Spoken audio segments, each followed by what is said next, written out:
Hello, everyone, and good evening, and welcome to the very first DSC podcast. We're starting this podcast with five people from the organization called Dental Health Team, or DHT. I'm joined tonight by Bernard, Kia, Matthew, Meryl, and Nicole Soriano. So, introduce yourselves, guys, starting from Bernard. Say hello. Hello po. I am Bernard Chin Santos. I am from um, D31D po, third year new curriculum. Hello po. All right. Next, Matthew. Would you want to say a few words, Matthew? And hello everyone. I'm Matthew Maynes, fourth year. Yun, yun lang. Oh, okay. Matthew minus fourth year. Really nice to meet you, bro. Next, we have Meryl. Hello po, good evening. I am Meryll Monsales, D31A, third year, new curriculum po, and DSC Proby. Oh, you're not yet a member yet, and yet they sent you here to represent the org. That's honestly, parang you're a sure shot not to the org. Just saying, I think you could call yourself a member. Okay, next. Out of the family na po. Definitely. Next, we have Kia. Kia, say hi. Good evening, everyone. I'm Kiana Morados from DB31A and Proby member din po. All right. Not last but not the least, Nicole. Hi, Nicole. Hi, Paul. Hi, everyone. I'm Nicole Soriano and third year student, old curriculum.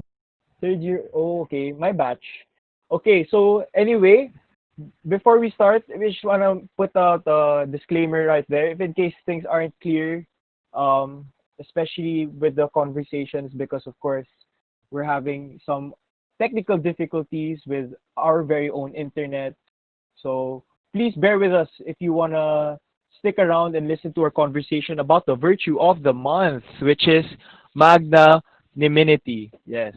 All right. So DHT has been known for advocating this virtue, and you guys honestly are the only org that advocates a virtue. That's why I thought of putting this virtue directly to the lineup of virtues for the year. Okay. So Bernard, why do you hold on to this virtue of the month, which is magnanimity? Since po I'm from PhD po, magnanimity for us is like a virtue of being a great mind and of a great heart po. And it is for us po our motto and our battle cry po and our virtue as an org po. And a magnanimous person, it's a person that can show oversight spirit by being noble or brave, or easily forgiving to others and not showing resentment, and a refusal to be petty, and yun po, being generous also, and means being magnanimous. So it's really great po to hold on that such kind of virtue po. So magnanimity is a virtue of, I could say, from what you said, no, magnanimity is a virtue of self-reliance, and then since that you could help yourself, then since you're capable of helping yourself, then of course you're capable of overflowing your grace to the people around you. So that's It's not how only being po, magnanimous is. Yes. So not you guys only wanna yourself po, but also others din po.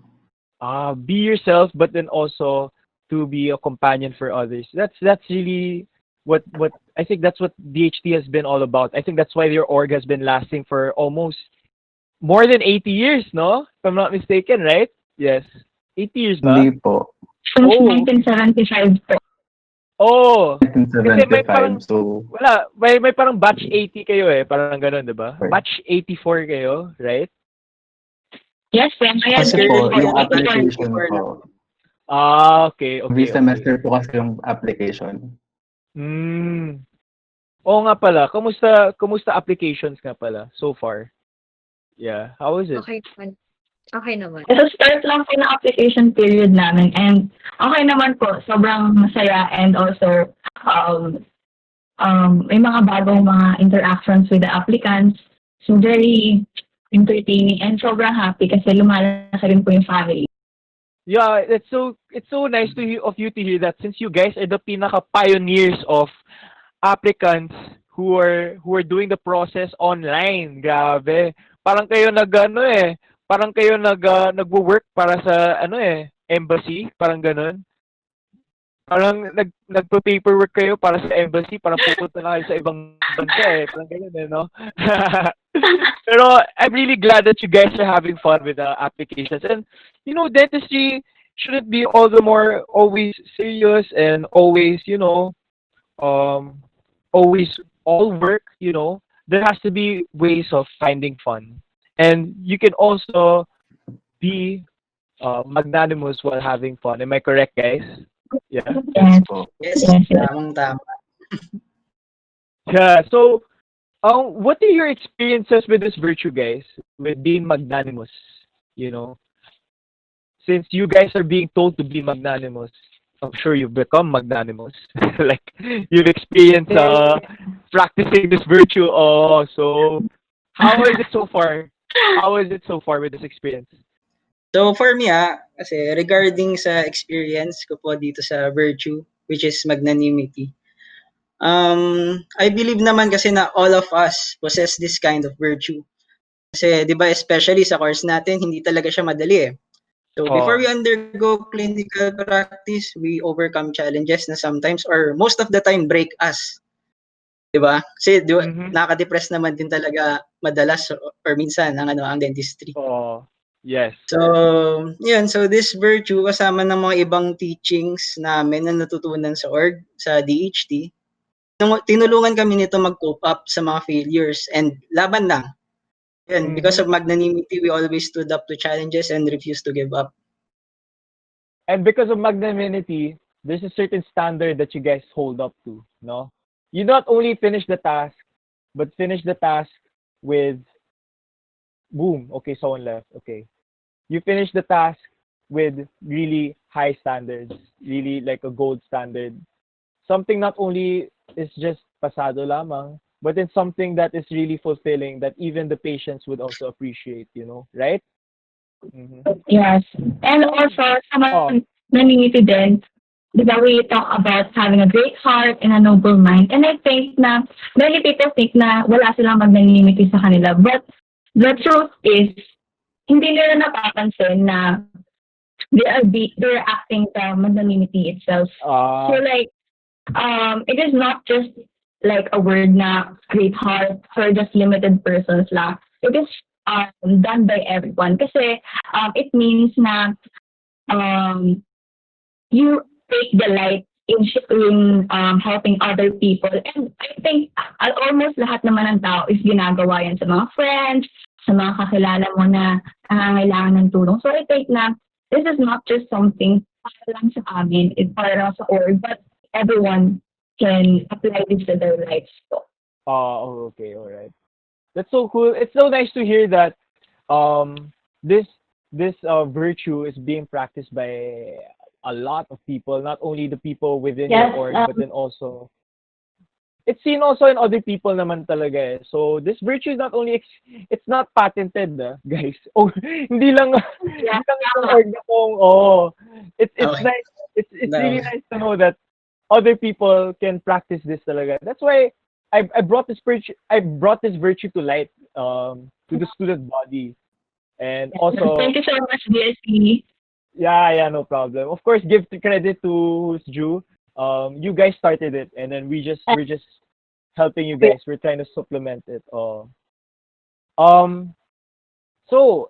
I know some of you guys are clinicians. I think yes, Sir Matthew here is a fourth year. Yes. You mentioned kanina kasi that it's relatable to clinical practice. Can you give us like one experience you had like in clinic that where this virtue of magnanimity pulled you through the fire and hell of clinics, Well, yun nga 'di ba? Tama. Sa clinical setting kasi grabe, nandun talaga lahat ng pressure na kailangan i-apply mo yung mga natutunan mo, mga pre-clinical courses mo. So, masasabi ko lang, no? So, for clinical practice kasi, We were sa org namin, we were trained kasi to do everything with grace under pressure. So, Oh. with great mind and heart, kahit sinisigawan ka na ng prof sa harap ng pasyente mo, you must be composed na alam mo pa rin yung ginagawa mo. So, 'di ba? So, kumbaga, kahit pinapagalitan ka na, yung pagpasok ng boses ng prof mo sa isang tenga, labas lang sa isa, sa kabila. Yes, Para yes. naman hindi mo siya didibdibin at magagawa mo ng maayos yung pinapagawang procedure na kahit sinisigawan ka na. Oh. Actually, So, marami Jen, akong experience na ganyan sa clinics eh. mm. Relate. For the viewers, for the young viewers out there, especially the curious ones who aren't yet, who are still in the dental proper first year to third year dental proper. Ano ba yan? First year to fourth year dental proper for new curriculum, no? For those curious minds out there, yes, clinics really has all those wild stories that you hear from other people.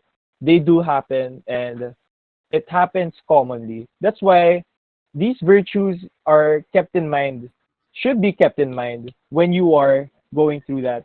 Back in the days, talaga, I don't think um, virtues were ever, parang taught in colleges. No, I think it's a forgotten art or forgotten teaching or morality. But then, buti na lang we brought it back because sticking to these words, these simple words or powerful principles talaga, they can pull us through talaga through the toughest times, like the things that we're experiencing right now, no? I think you and I could say that we are experiencing the worst dentistry experience ever, you know?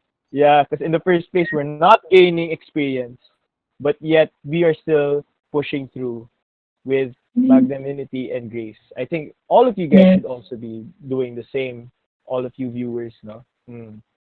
So thank you Matthew for sharing that, no, na bringing that to light, na things like that can happen talaga, and it's bound to happen maybe to some of our viewers soon. Saka, Hmm. i-add ko lang na, Yeah. pag sa clinic din kasi, yun nga, sabi nga, under pressure, ma-experience naman ng lahat yon. And dapat, kapag haharap ka sa patient, dapat confident ka pa din. Kahit na, yun nga, maraming requirements, dapat, quantity, yung quality over quantity is yung mangingibabaw talaga. Kasi dapat yung service na mapoprovide mo sa patient mo, dapat ma-satisfy din sila sa ginawa mo. Oh, thanks for that. Thanks for adding that up. Yung mga well, besides clinics, okay, besides yung nasa clinics ngayon, yung mga nasa lab, yung mga nag-OA, yung mga wax carving, para sa mga young viewers natin, no, how would you relate this virtue of magnanimity to your practical work, your lab work, especially doing it at home, no? You need to have some profs, even though you have excuses saying that, oh, we're doing these lab works at home, it's not the right setting. They are still expecting the best from you. Well, besides the fact that, UE always had great standards, even those great standards were in the correct setting, but in this talaga very unique setting, working at home, doing these tedious lab work, and yet they are still expecting many things from us. So, with this virtue, how do you pull through yung mga si Meryl. Yes, Meryl and Kia, do you have anything to share about your lab practicals and how virtues could pull through with that? Because po, when you're doing it at home, you have that temptation not to do it properly or to just settle for mediocrity. Yeah. Is that true for you too, Meryl? Di ba, Meryl? Parang okay lang to. History lang naman, ang gulo mo lang yan, ganyan. Pero when you have that, when you practice magnanimity, you are, parang you are motivated to do this perfectly, to practice it to perfection, or to make it better. Because you're not only doing it for yourself, but for your future patients too, and your future self too. So yun po. Tama. I like how Have, you also pointed out that there are various temptations in your own house. Kasi our house is our comfort zone, eh. No? And it really sucks that we have to work in our own private place talaga, our own sanctuary. That we have to convert our own sanctuary to a place of work. Um, Thank you so much for clarifying that. Actually, that's a very big eye opener. Ah. Maybe with these virtues in mind that we're practicing in the pandemic, when it comes to face, you never know. We might prevail better than the ones who have been practicing face to face because we've experienced the worst, diba? yeah. We've experienced the worst, and those who experience the worst and go through the worst become the best. So let this pandemic not be some sort of demotivation na, oh, everything is going against me. There's nothing else I can do. Don't think that way, guys, or viewers. Um, don't think that way, guys. No, the fact that everything is going against you could be a sign that to God that He's giving you these problems because He knows that you're capable of going through them. Yes, I agree. I agree. Yeah, I think, diba, right? So this is like a really positive thing to think about, Just see it in another perspective, Instead of being hopeless, I think this kind of perspective makes you even more hopeful for the future. I think pag sa face to face na, it's like we are carrying weights. Example, yung mga leg weights, 'di ba? Susot ka ng leg weight. Kilala mo si Rock Lee ng Naruto Shippuden, 'di ba? Nung yung Yeah. yung yes, yung fight niya ni Gaara, dude, yung tinanggal niya yung leg weight, biglang bumilis. So yung pandemic na to, yun yung leg weights natin ngayon. Pag lifted na yung GCQ, guys, I think the clinic numbers will shoot up. Really. I think it will. Yes. Because And I maybe think na hindi mm, tayo bibigyan ni God ng mabigat na weight if hindi natin kakayanin yun. So, let's just take this positively na even though meron tayong kinakaharap na pandemic, let's just take this na um, in a different perspective, in a positive way na kung saan na mag-grow pa rin tayo, di ba? Kahit na may pandemic. uh, ito na yung phase ng pandemic na we're gonna bounce back, we're gonna fight back na. Kasi last Yes. month, it's us, parang our wills are going lower and ngayon umiinit na yung dugo natin. Parang nagigigil na tayo for work, di ba? We want to do something outside our house na, fudge. We need to do something. And I guess, I wouldn't say I'm thankful for the pandemic, but I'm thankful for the things that, uh, the things that has given, oh, how do I say it? I'm not really thankful for the pandemic, but the collateral things that it's given us, there are also good things that came out of the pandemic. It's like saying it's like questioning like why is there evil in the world? Why is there typhoons? Why are there earthquakes? Why did God make those? But then after those occurrences of hurricanes, earthquakes, tsunamis, a greater good will always sprout and cover it up. Greater good that is always better than the damage that it has done. So I guess after the pandemic, the world will flourish even more than before. Right? Yeah. Amen, guys. Solid, no? Yes. Amen. Yan. All right, dude. Amen, amen. So, you guys have any advice, especially to our young audiences who are still building the habit of studying through dentistry, no? Any advice for them? Ito si Bernard, #1, #cum laude motto niya. Oh my gosh. Give Uy, hindi, hindi. Magaling po yan, magaling. Bernard, pero, alright. Inspiration din yan si Bernard. Go, Bernard.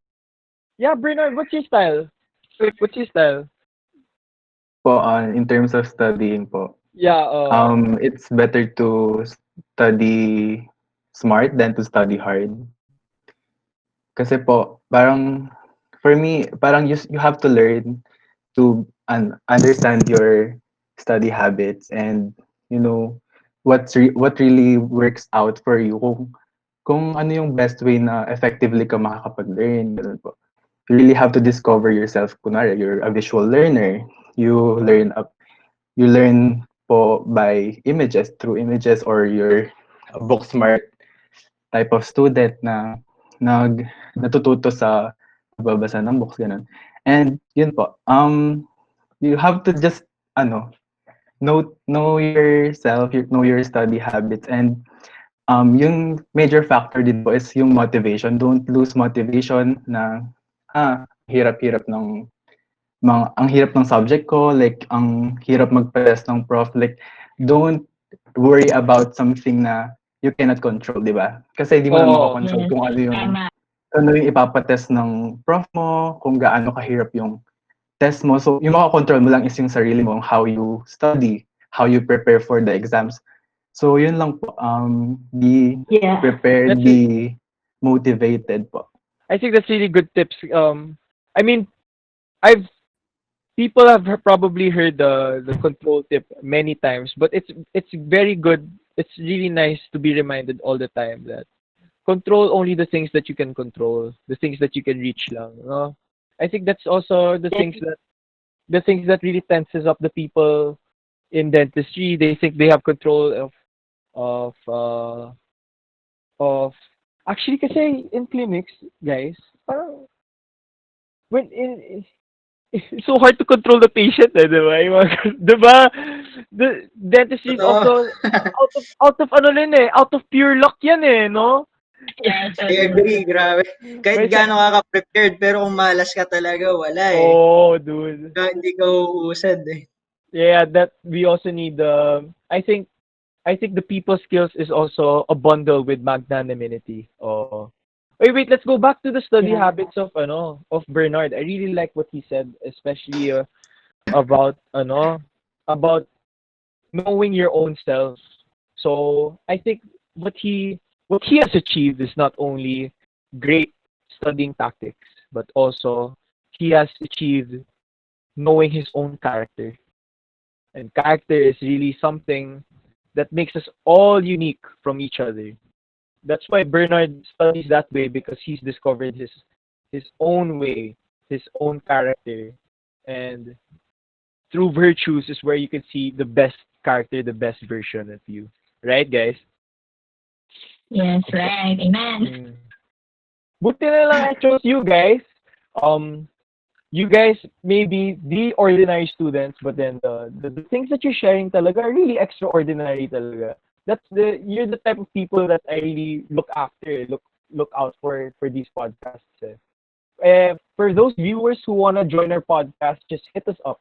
You could be anyone, and you could be anything. Okay.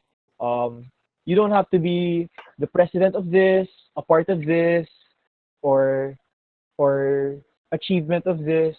Guess just be an ordinary person and share us your extraordinary deeds, your extraordinary thoughts. Because we all want to be inspired by you, like Yeah. these guys. Yes. Alright. So you know what? We keep talking about these virtues. We make them appear that it's hard to do. Now we always say that use these virtues at a hard time, ganon. Use these virtues when things go wrong, ganon. Pero how did this virtue benefit you? As in, what is the good thing that it has given you? Like you can say karma. I'm not really a firm believer of karma, but alam ko there's some viewers out there who really slightly side with karma, and we want to know what was the end result after pulling that off, after being magnanimous. Di ba? For ano po, for example po, for me, like, being magnanimous also means being generous po. So, not just only through material things, like, you can also be generous by, helping other students, helping your classmates to their studies, and, um, being just there for them as a friend, ganun po. And how did that virtue of being magnanimous, being generous to others benefit me is that um I gained people who can also help me in the future, and who can also help me become better person, ganun po. And you know um it can really benefit us. Although it is really hard to stand by these virtues po kasi it is Oh. really hard nga po. But we also have to just remind ourselves to strive lang to be a better be a better person. Like no matter how hard it is, like you have to be you have to care for other people lang din also. Be Mm. empathetic them. Oh. Be empathetic to others, ganun po. Yeah. Okay. Since we Yes, are ano po, tama. Mm. Can I Okay. ask that? Yeah, go. Kasi your question was something like asking for the short-term results po kasi ng being magnanimous. But I think there's also more to it in the long term. Because I think karma, for long term din po yung karma, di ba? The long-term effect of being magnanimous. It's always choosing the best choice and being mature and professional. Mm. So this will have a long-term effect. Hey, viewers, don't get me wrong, Don't only practice magnanimity pang ano lang, pang good benefits lang, Parang gusto, may baon kayong utang na loob. Hindi na yan magnanimous. Kupal lang yan. You're just being kupal, dude. You're being plastic. Don't be like that, guys. I just want to clarify lang, okay, that practicing virtues isn't always about suffering. It's not always about sacrifice. There's always rewards in the end, okay? Pero don't make that your main motivation or main reason why you're being good, of course. All virtues is best practice out of pure intentions, okay? Yes.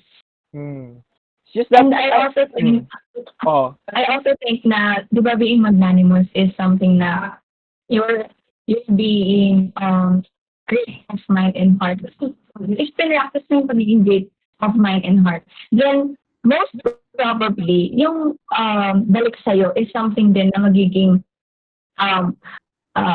something na mas magiging happy ka when you succeed on things because you do something with passion and with also with your heart nga, and then you pour your spirit then, di ba, with that. The thing, I think I know what you're talking about, and that one thing, your happiness, your passion, and all that, I can describe all of that with one word: fulfillment. That is the purest form. Yes, that is the purest form of motivation, fulfillment. When you achieve that, nothing material in the world, nothing else in the world can beat the feeling of fulfillment. Parang, it's not naman kayabangan, pero the feeling of fulfillment is like, ako kasi, parang, if it weren't for me naman, people wouldn't be, example, if it weren't for me, then the patient wouldn't smile as often, yung mga ganun. That's the feeling of fulfillment. Wag, just don't make yung feeling of fulfillment kayabangan, okay? Keep it to yourself. Be humble. Pero that's I'm sure you guys felt that because I also feel that for DSC also. DSC we're not getting paid, but we're only paid through fulfillment. When people say thank you, especially for our services and for our work, all those thankful and all those gratitudes is all we need just for us to keep going. And that's all we need for all of us to be magnanimous. And if we keep thanking each other and gratifying one another, I think we could all help each other through this pandemic to become good people, to develop our character like the character of our friend here, Bernard, bro. Yes. Idol natin, yeah, dude. Bro, pag top notcher, bro, remember me, bro. Cum laude yan. Yeah. Hindi po. We're people see. Well, like naman sobrang malaki expectation ng mga pressure si Kuya Bernard. Bernard. So, do you think this virtue naman, sige, since we talked about our own benefit, parang ganun, like, how this virtue, how this virtue benefited us, how did it benefit the people around us? I think that's an obvious answer naman because we are serving other people, diba? Do you remember the people that you've helped with this virtue? Would you want to give them a shout out or something like that? If you don't mind, Siguro po as an organization, one thing na naging proud kami is yung fundraising namin, delivering help today, devoting help today, delivering hope tomorrow. So this is a fundraising na kung saan ang DHT is tumulong sa mga frontliners, hindi lang sa mga doctors, maging sa mga street vendors, and lahat ng mga parts na naaapektuhan ng ngayong pandemya. I think this is something na we are really happy and proud na na-achieve namin to as an organization. Because marami kami natulungan, and because of this, sobrang nakaka-fulfill, nakakataba ng puso as a member, as a part of this family. Kasi syempre hindi lang organization mo, hindi lang within organization mo yung nagbe-benefit, di ba? So pati yung mga people na nasa paligid mo is nagbe-benefit din. So magnanimity, di ba? Sharing, and then giving others what you can give without asking for any pay, di ba? Yeah. Yeah. That's really a good insight, especially relating it to the org. That's core value is magnanimity. Who are those? The org reach out to other organizations for help. Ganun. Do you mind letting us know, like, what beneficiaries you guys helped out? Ganun. Dito po kasi sa fundraising na to, we contacted different, so hindi lang siya frontliners, we contacted different online shops din, because ngayong pandemic nga po, di ba, maraming mga lumalabas na mga online shops and all. So we tried to sell their products po, and then yung mga nakukuha po namin, what do you call that, yung Profits. profit po is binibigay namin sa mga frontliners, sa mga street vendors, sa mga polyster din po na natin na ates and kuyas po sa school. So hindi lang siya for people na naapektuhan ng sa hospitals, gano'n. Pati na rin po sa mga iba pang affected din. Shout out nga pala to Kuya Javi Aquino and Kuya Ariel Bulala. Shout out sa inyo. You know who you are, okay, bros? Yeah, I really miss seeing those polystar dudes kasi, despite them working the whole day, I think their jobs are even harder than us kasi physically, they clean all our mess eh. They can still put a smile into our face, which is unbelievable talaga. It's truly phenomenal talaga. So, okay, you guys are really long-time practitioners, or at least well-known practitioners of this virtue. What would be your advice for those who are just for those who do not practice it? Like, how will it help them at the start? So for those like nga nang sinabi namin earlier na everyone naman is magnanimous, 'di ba? Everyone is capable of being magnanimous in their own way. So mabibigay lang na advice ko is, since nasa pandemic tayo, laban lang, 'di ba? Yeah. Siguro isa ring magandang way is to fill our minds with positivity. Diba? Like what we conversed right now, like it's possible to still be positive despite this pandemic, when we have that mentality that everything will flourish and it will overcome all the negativity. I think that positivity, that mindset is good, especially honing the virtue of patience also. Magnanimity and patience, they can go hand in hand, diba? So yes, Tsaka since lahat naman tayo nahihirapan din sa yung bagong ngayon, is yung online learning nga. So dapat lahat tayo tulungan, yung wag mong iiwanan, parang sabay-sabay tayong aangat ganon. How can you relate magnanimity to our current situation right now? With this virtue, what is your diskarte?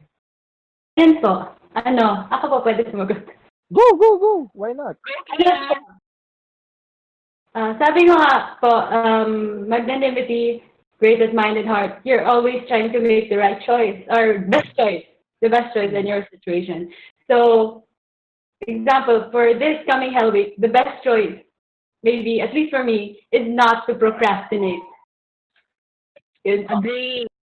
So you need to start early and magnanimity will keep you in the right direction. Like it will motivate you to do these things, to do these things, to study, and to do this not only for yourself, but for others also. And yeah, it motivates you and helps you make the correct choice or best choice.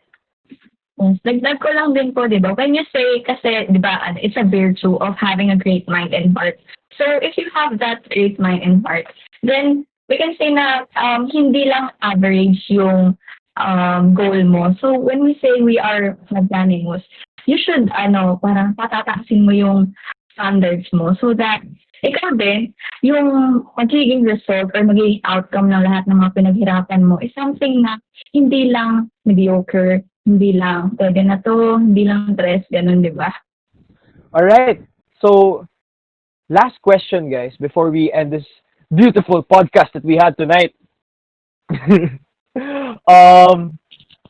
This is in relation to the Healthy Minds webinars. I'm sure you guys are familiar with that, di ba? Yung sa, before the school year, these were hosted by the Raagas. So, they were hosted by Pamilya Muna Pilipinas. Yes. They really advocate mental health awareness, and they chose to help us combat the difficulties the dental students are facing. And they were also alarmed that there are a number of students who need help. That's why they told us to initiate these projects. I want to ask you individually so that you guys can be an example for the student body. What is the importance of ICR to you?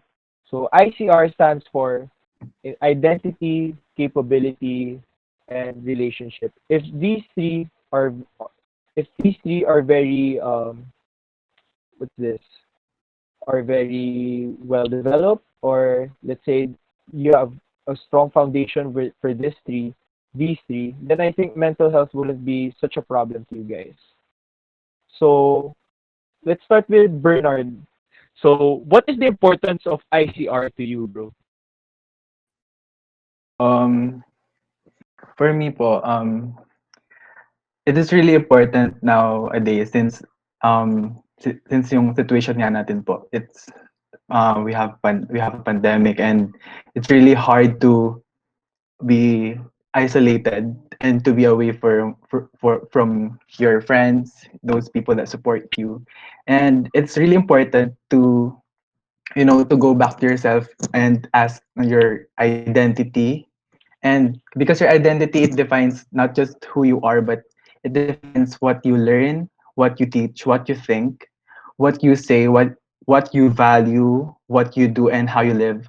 And with that, knowing how um knowing your identity will define will you will know how you know your own capabilities. And when you know yourself, you know your strengths, your weaknesses, you're gonna be vulnerable lang. And um you start to share yung um yung mga strengths and weaknesses mo to other people, and therefore creating new relationship with them. And creating new relationship with people is really important, and maintaining them yung relationship mo with other people now, since nga po ang hirap maging mag-isa now na may pandemic. And I think kung sino yung mga makakatulong sa'yo these times ay yung mga people that you trust, and yung they are the ones who will stay with you, who will help you with your mental health din po. Yun po. Okay, so thank you so much for clarifying the ICR step by step. Actually, I like how you clarified it. It's like a tree, from the roots up to the branches. Identity, this foundation of identity, which supports your capability, and in the end, flourishes to your relationships. I like how you explained it like that way, Bernard. Kuya Matthew, what's the importance of ICR to you? Would you give an example to our very own audience? Ayun, so ICR, no? Identity, capability, relationship. So for identity nga, di ba, kasi this talks about na it shows us who we are, identity. So, I believe na we are better at handling things kapag alam natin yung, katulad niya ng sinabi ni Bernard, yung strengths and weaknesses natin. And through that, we will, malalaman din natin kung ano yung mga capabilities natin, di ba? We can gauge and evaluate ourselves na tingnan natin kung saan tayo naglalak or kung saan tayo nag-improve. So kapag naglalak tayo sa ganito, we know what to improve, di ba? And most importantly, yung relationship. Kasi nga, in this time of crisis, napakahirap talaga kapag malayo ka sa mga kaibigan mo. It really affects you mentally. So, for me, example ko lang kasi, yung family, yung second family na tinuturing ko, yung ADHD. Grabe. Kasi, kahit online lang, through interactions lang namin, through, ayun nga, online, parang nafe-feel ko rin na kasama ko sila sa tabi ko. So, yun, so pag may nafe-feel naman akong parang when I'm feeling down, parang alam ko kung kanino ako tatakbo and it really helps. So, thank you so much for clarifying that your organization is also your support system. I think we all need that. Oh, yeah. Not only for DHT, but for all orgs also, na they serve as a support system. I myself also am part of an org, but such as the letter A. I forgot the rest of the names. I'm not active. Yun ba yan, Kuya Paul? Yun na? I forgot na eh. Pero they've all, like what you guys said also, they've helped me also through the thick and thin years of college. And I'm saying this all for those young audiences out there who are thinking about joining an org, if they're considering joining an org. I think you should think twice with your decision, and hopefully you don't regret the decision that you make regarding joining an org or not. All right. Okay. Next we have Meryll. So what's your ICR? Try to elaborate your ICR to the audience who are also trying to find out their ICR.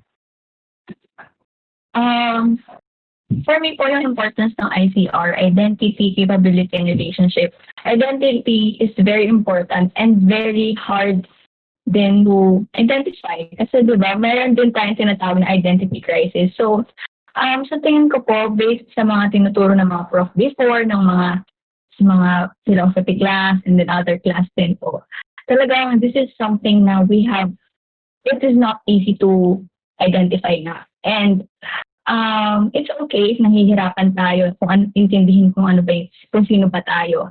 But at the same time, we should also try to identify ourselves kung ano ba talaga yung identity natin. Kasi if we know ourselves, then alam natin kung anong mga bagay magiging capable tayo and anong mga bagay hindi. Katulad nga sabi nila, di ba? So, knowing yourself is really important, especially on how you will act to yourself, sa ibang mga tao.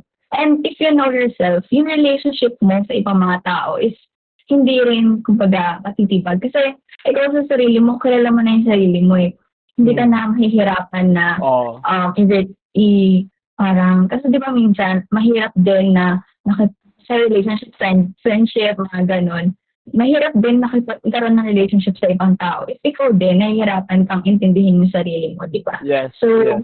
This is really important din talaga. Identity, capability, and relationship, they're all like related to each other and it's hard, pero kakayanin. It's also, I think from your statement, I also like to clarify also, if in case you really couldn't find importance to your ICR, I wouldn't say you should be alarmed, but I would say that you should find help. Maybe people who can clarify to you what your ICR is. Maybe you don't know what your own ICR is, but then your own family can tell you, your closest friends can tell you. So don't worry. The answers are always not from within, but always from the people that you love. Nicole, what's your ICR? Explain. And by the way, guys, yung ICR hindi ito baril sa code, ah. Ito talaga ICR yung yung talagang real deal talaga.